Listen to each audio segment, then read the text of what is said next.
the broken chains. Alara opened her eyes to darkness. The cold metal floor pressed against her cheek. Her arms were heavy. Chains rattled every time she moved. Around her, other slaves slept or pretended to. No one spoke here. No one dared. She had been on this alien ship for years. Maybe 5. Maybe more.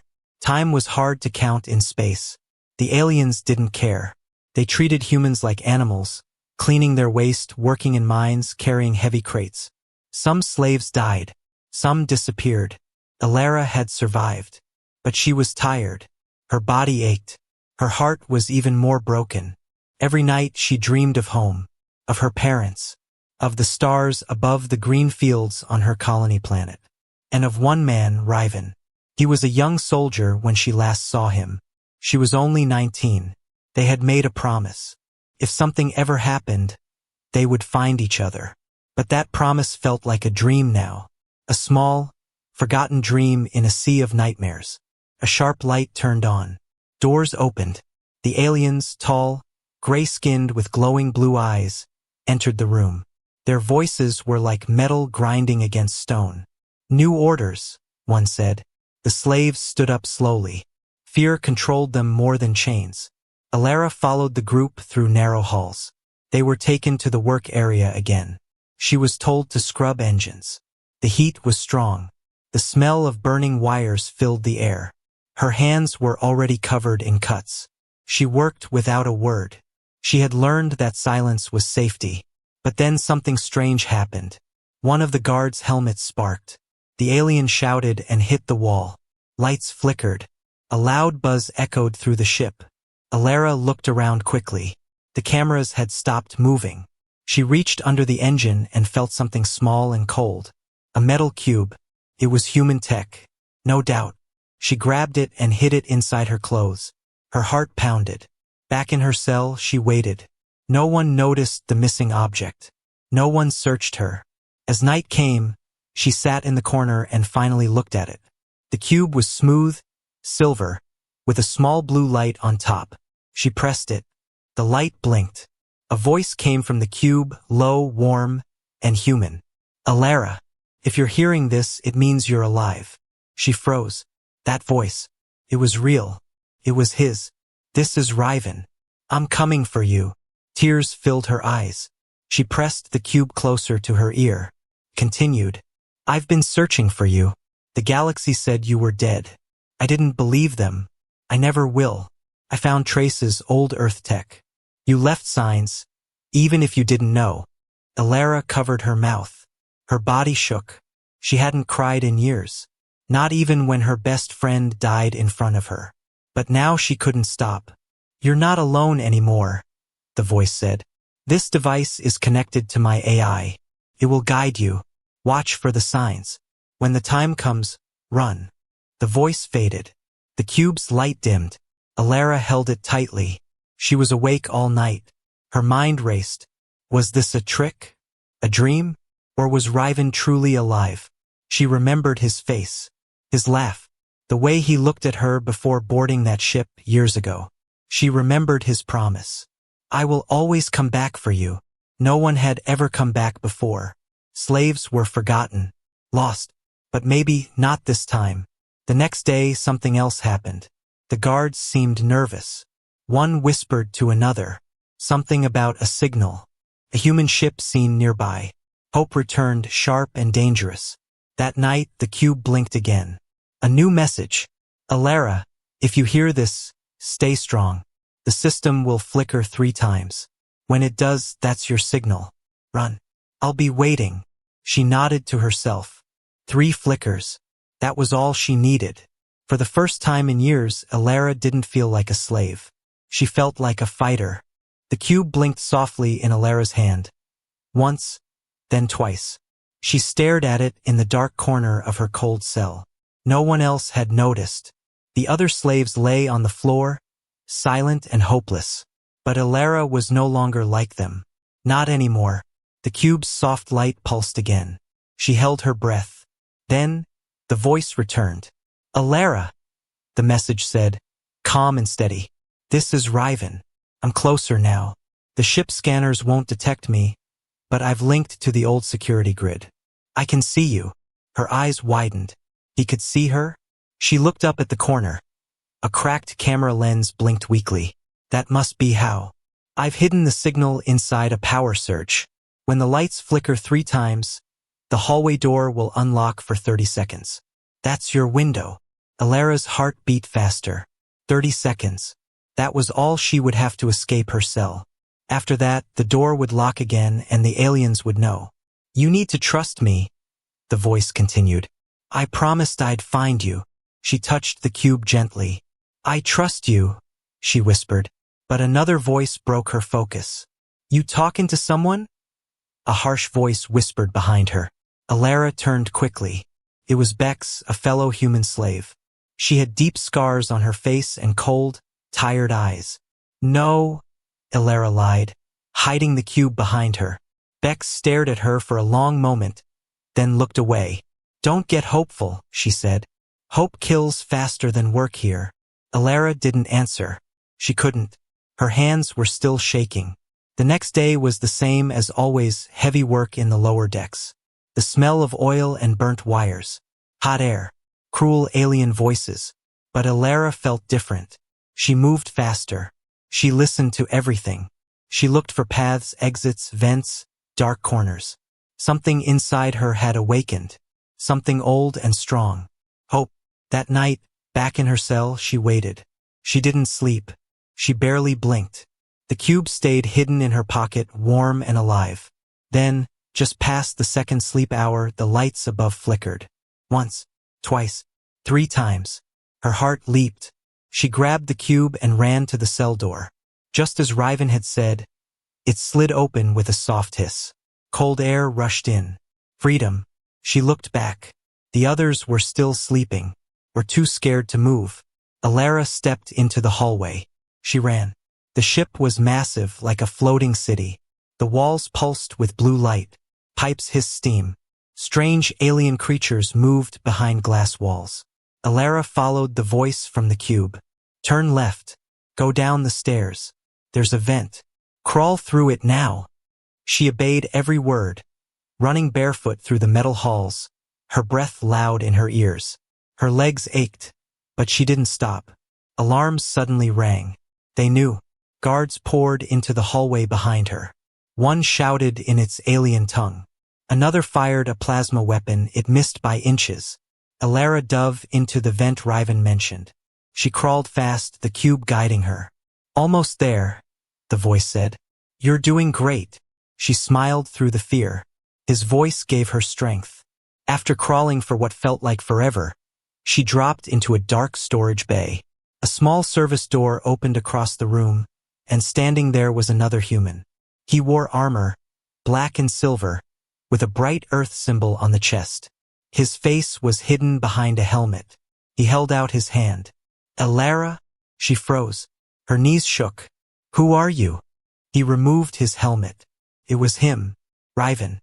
His hair was shorter now, and a scar ran across his left eyebrow. But it was still him. The same eyes. The same calm voice. I came back, he said softly. Tears filled Alara's eyes. She stepped forward, then ran into his arms. He held her tight. I thought I was dead, she whispered. I thought I lost you, he said. They stood there for a long moment, 2 lost pieces finally together. But then, loud footsteps echoed through the hallway. They're coming, Riven said. We need to go. Now. He led her to a hidden ship docked to the side of the alien vessel. It was small but fast. As they flew away, alarms blared behind them. Through the window, Alara saw the alien guards shouting and pointing. But they were too late. She was gone. As the stars stretched in front of them, Alara sat beside Riven, wrapped in a soft blanket. Why did you come? She asked quietly. He looked at her with tired eyes. Because I gave you my word. She closed her eyes and leaned against him. For the first time in years, she felt warm, safe, real. But somewhere deep inside, she knew this was just the beginning. Alara had never seen stars from this angle before. She sat inside Riven's small stealth ship, strapped into the co-pilot seat. The stars moved fast, like streaks of light. It was beautiful, but her hands wouldn't stop shaking. Behind them, alarms still echoed in her mind. Sirens, shouting, plasma blasts, but now only silence. Riven glanced at her. His voice was calm, but firm. They'll follow us. We don't have much time. Alara looked at him. Why? Why are they still chasing me? I was just a slave. Riven didn't answer right away. Instead, he tapped buttons on the control panel, guiding the ship through a narrow asteroid field. Then, finally, he said, "Because you're more than a slave, Alara. You always were." She frowned. "What do you mean?"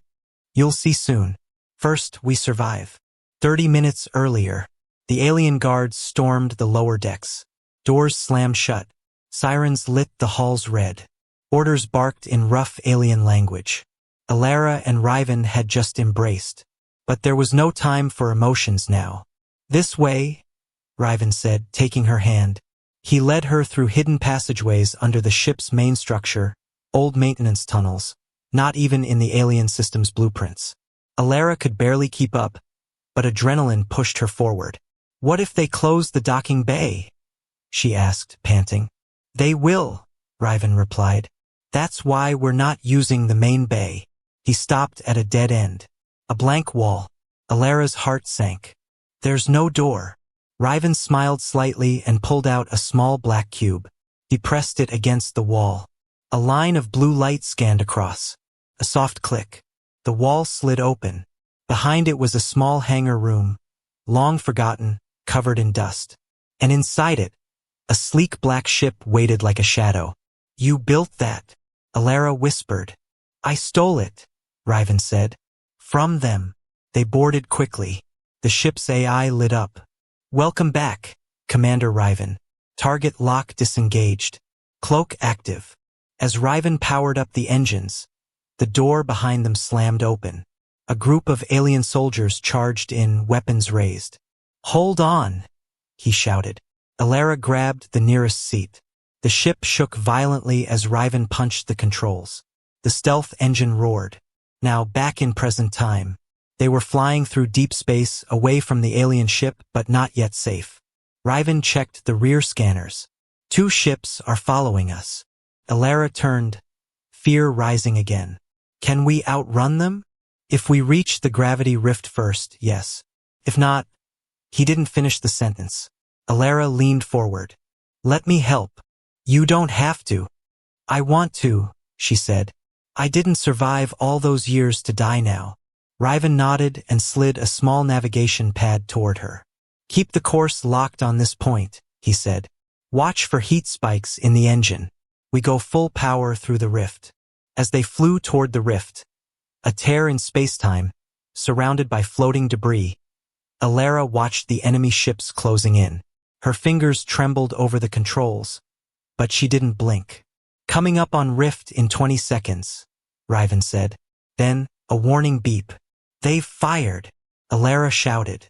Plasma missiles, fast and glowing. Riven pulled hard on the controls, turning the ship sharply. The stealth ship shook. A blast grazed the side. "Shields at 50%, the AI reported. "We need to lose them in the rift," Riven said. "Will it hold?" she asked. "No idea. First time flying through one." She stared at him. "You're joking." He smirked. "I'm not." The rift opened wide in front of them. A swirling storm of light and shadow. Space bent around it like glass under pressure. Alara's voice shook. "If we miss the center, we'll be torn apart. Then we won't miss." The enemy ships followed. Faster. Closer. Alara watched the radar. 10 seconds. 5, Riven said. The ship rocked again. More blasts hit the rear. "Shields failing," the AI warned. Then, the ship shot through the rift. Light swallowed them. Silence. For a moment, everything was still. Alara felt weightless. She saw her own reflection in the glass, wide-eyed, pale, alive. Then the ship jolted hard. Gravity returned. Stars snapped into place outside. They were somewhere new, somewhere quiet. The radar showed no enemies. Alara let out a long, shaking breath. We made it. Riven leaned back. Yeah, we did. She looked at him. You risked your life for me. I told you, he said softly. I never stopped looking. She nodded slowly, but questions burned in her mind. What did you mean earlier? About me not being just a slave? He hesitated. There's something you need to see. He reached under the seat and pulled out a small metal case. It was marked with a symbol Earth Federation, high clearance. Alara opened it. Inside was a file. Her name, her face, and the words, Project Eden Subject 12. She looked at Riven, confused. What is this? He met her eyes. It's why they took you, and why they'll never stop chasing you. The ship was quiet. Too quiet. Alara sat at the edge of the co-pilot seat, still holding the metal case. Her name was printed on the file inside. But nothing made sense. Project Eden Subject 12. Status. Classified. Category Human Plus. She turned to Riven, her voice soft. What does this mean? What is Project Eden? Riven stood silently, hands resting on the control panel. His eyes avoided hers. I wasn't supposed to tell you, he finally said. Not yet. But you came all this way, risked everything. You owe me the truth. He sighed and walked to a side panel, pressing a code. A small screen lit up and a video began to play. Alara watched. It was her, but younger, sitting in a lab, wires attached to her arms. A woman in a white coat spoke to a camera. Subject 12 shows enhanced adaptability in extreme environments. No rejection of nanoseed implants. Neural resistance is above expectations. The doctor looked into the lens. She may be the only successful subject of Eden Protocol. If war reaches us, she could be humanity's last hope. Alara's hands trembled. That's not me. I wasn't part of this. I didn't volunteer. You didn't, Riven said quietly. You were chosen, taken as a child. You were raised in the colony after they erased your memory. My parents? Not your real ones, Riven said. They were scientists assigned to keep you safe, until the colony was attacked. Alara's eyes filled with tears. Her past, her whole life was not what she thought. They knew this day would come, Riven added. That the aliens would come for you. Alara stood up suddenly. So I was just an experiment? A weapon? No, Riven said, firm now. You're not a weapon. You're human. Just stronger, smarter, designed to survive what others can't. That's why I lived, she whispered. When the others died in the mines, in the cold. He nodded. Your body healed faster. Your mind adjusted. You weren't lucky. You were built to endure. She backed away, eyes wild. So I'm not real? You're more real than anyone I've ever known, Riven said, stepping forward. You're the reason I kept fighting. Not because of a mission, but because I loved you. The silence between them was heavy. She sat down slowly, covering her face with her hands. All this time, I thought I was just broken. You're not broken, he said. You were hidden. Suddenly, a sharp ping interrupted the quiet. Incoming signal, the screen flashed red. Riven rushed to the controls. Is it them again? Alara asked. No, it's from Earth. He opened the message. A hologram appeared. A gray-haired general with medals and a cold voice. Commander Riven, your actions are in direct violation of Earth command orders. Subject 12 was declared lost. You were not authorized to retrieve her. Riven scowled. The message continued. Return immediately. Do not activate her neural core. That technology is unstable. The hologram ended. Alara stared. They didn't want you to find me. They're afraid of you, Riven said. Even Earth. Because they can't control you. She shook her head. Why would they make something they couldn't control? They didn't expect you to survive the attack. Or to remember. Alara felt something shift inside her. All the pain. All the years in chains. The strength she thought was luck now had a name. Project Eden. She stood up, walking to the small mirror in the corner. For the first time in years, she really looked at herself. Her eyes were tired.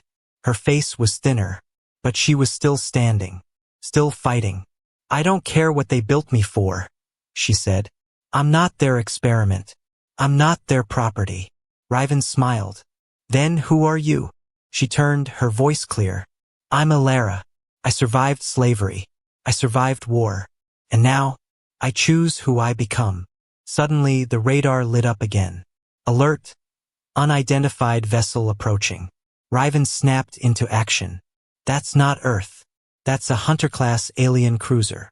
Alara moved beside him. "They tracked us through the rift. Probably followed your signal. They're still locked on to your implants. Can we fight?" "Not for long," Riven said. "They'll outgun us." Alara looked at the file in her hand again. "Then maybe it's time I stop running." She pressed her palm to the case. A blue light scanned her fingerprint. The screen blinked. Neural core interface. Online. Subject 12 clearance accepted. "Would you like to activate survival protocol?" Riven looked at her in shock. "You don't have to do this." "I want to," she said. "Not because they told me, but because I choose." She pressed yes. The ship hummed. A soft wave of energy spread through her body. Not pain, not power, something deeper, like waking up, like remembering who she was meant to be. Alara stood at the center of the ship's control room, her eyes glowing faintly with blue light. The survival protocol had awakened something inside her, not just memories but instincts. Her breathing was calm, focused. Her fear was gone. Behind her, Riven stared in awe. "You're different," he said softly. "I'm awake," she replied. "For the first time in my life." On the radar, a large alien vessel was closing in fast. Black as shadow, shaped like a spear. It had no markings, no light, only hunger. "A hunter class," Riven said. "Built for one purpose, to capture targets. Not destroy them." "They're not here to kill me," Alara said. "They want me alive." Riven checked the ship's weapons. "They won't take you." Alara shook her head. "They won't stop until they do." Suddenly, a signal burst through the comms, raw, broken language, translated by the ship's AI. Subject 12. "Return, or Earth burns." Alara's jaw clenched. "They're bluffing." "No," Riven said. "They're not." He zoomed in on the map. A second alien fleet was moving toward Earth space. Her heart sank. "They're using me as bait." "Yes," Riven confirmed. "And they know Earth won't give you up, unless forced." Alara stared at the stars for a moment. Then she turned, calm and sure. "Then let's stop running." She had a plan. The ship's stealth mode couldn't hide them forever, but it could buy them time. Alara connected her neural core to the ship systems. Her brain moved faster than any computer. The interface responded instantly. "I'll jam their tracking signal," she said. "Temporarily." Riven watched as she rewrote alien code like it was a second language. She wasn't just human anymore. She was something more. "Done," she said. "We have 10 minutes before they lock on again." "That's not enough time to get away," Riven said. "We're not going away," Alara replied. "We're going in." He blinked. "Into the hunter ship?" She nodded. "We take the fight to them." The ship docked. Silent. Hidden. The hunter vessel didn't notice, not yet. Riven loaded his weapon. "This is crazy." Alara smiled faintly. "You said you'd follow me anywhere." He smirked. "Yeah, I did." They moved quickly through the dark halls of the alien ship. Smooth metal walls, cold air, pulsing lights like veins. Alara's presence triggered the sensors. Doors opened for her. It was as if the ship recognized her. "This was built with human tech," she whispered. "Stolen from Project Eden. Then they knew everything about you." "No," she said. "They only thought they did." They reached the core chamber. In the center was a massive pod, glowing with power. Inside floated a second form. Another Alara. Riven stepped back. "What is that?" She stared at it, horrified. "A clone." On the wall, alien runes flickered, then shifted to English. Subject Prime, Organic Seed, Control Model. Alara realized the truth. They weren't just trying to use me, they were trying to replace me. Riven pointed to a cable running from the pod to a dark terminal. Can you shut it down? Alara nodded. I can do more than that. She placed her hand on the interface. Pain shot through her arm. The ship screamed around them. Lights burst. Alarms howled. The AI inside the alien vessel fought her, but she was faster. I'm going to overload the power core, she said. This ship will destroy itself. Riven grabbed her arm. You'll die. I won't, she said. I've already planned our exit. He hesitated. You really are something else. I'm human, she said, but I was built to protect humans. As she hacked the final command, the alien voice returned. Subject 12. You were born from war. You belong to us. She replied coldly. No, I belong to no one. They ran back through smoke-filled halls. The ship groaned around them. Explosions rocked the walls. Fire chased their heels. Their stealth vessel detached just as the hunter ship exploded behind them. A silent burst in the void of space. Gone. Forever. Inside their ship, Alara collapsed into the chair, exhausted but alive. Riven sat beside her. You did it. We did it, she said, voice barely above a whisper. But this isn't over, is it? No, she said. There are more. More clones. More hunters. He leaned back. Then what now? Alara stared at the stars ahead. Now, she said, we hunt them. The stars outside looked different now. Colder. Farther. Alara sat in the ship's medbay, silent, staring at her own reflection in a glass panel. Her face hadn't changed, but something inside her had. She didn't know what to call it. Strength? Anger? Or the weight of truth? Riven entered quietly, a small datapad in his hand. We intercepted another Earth transmission, he said. They're asking for you. She didn't look up. Are they sending help? He paused. No, they're sending orders. That made her laugh dry, bitter. Of course they are. He sat beside her and turned on the datapad. A hologram appeared. This time it wasn't a general. It was a woman. White lab coat. Dark eyes. Calm voice. Subject 12. If you're seeing this, then you're awake. My name is Dr. Kira Wren. I was the head scientist on Project Eden. Alara's body tensed. You were not a mistake, the recording continued. You were designed not for war but for survival. For peace. To adapt, to rebuild.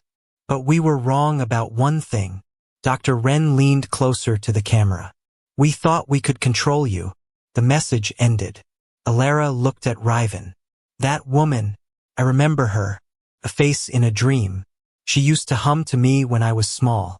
Like a lullaby. They raised you like a machine, Riven said. But you still became human. Alara stood up, pacing. They lied. Earth lied. The aliens lied. Everyone used me. And now Earth is scared. Because I lived. They're not just scared, Riven said. He tapped another screen. They've labeled you a high-threat bioanomaly. Earth Command has issued a quiet kill order if you try to return. Alara stared at him.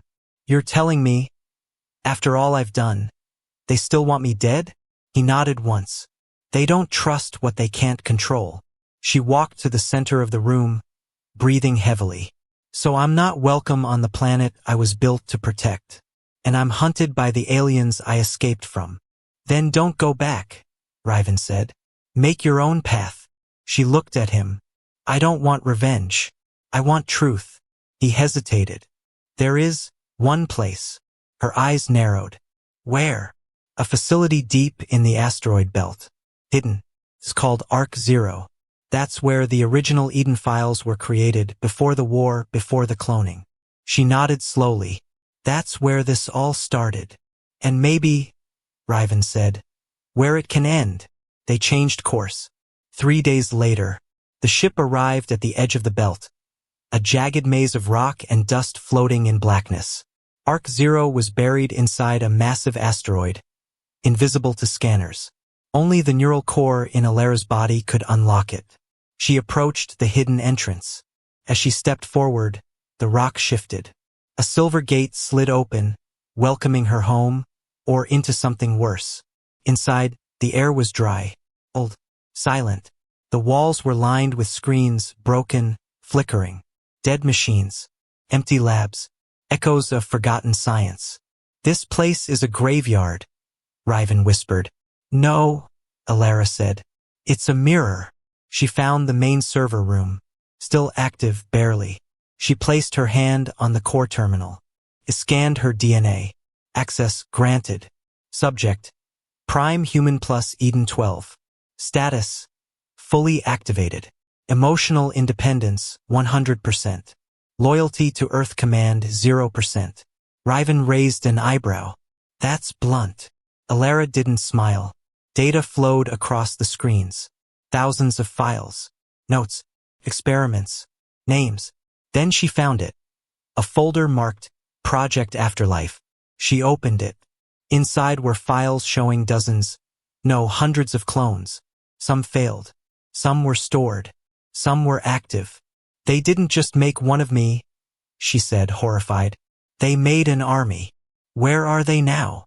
The screen zoomed in on a star system far beyond Earth. "They're being kept in stasis waiting." For what? The answer appeared in a single word: uprising. Alara stepped back. "They were never building peace," she whispered. "They were building control. Weapons hidden as saviors.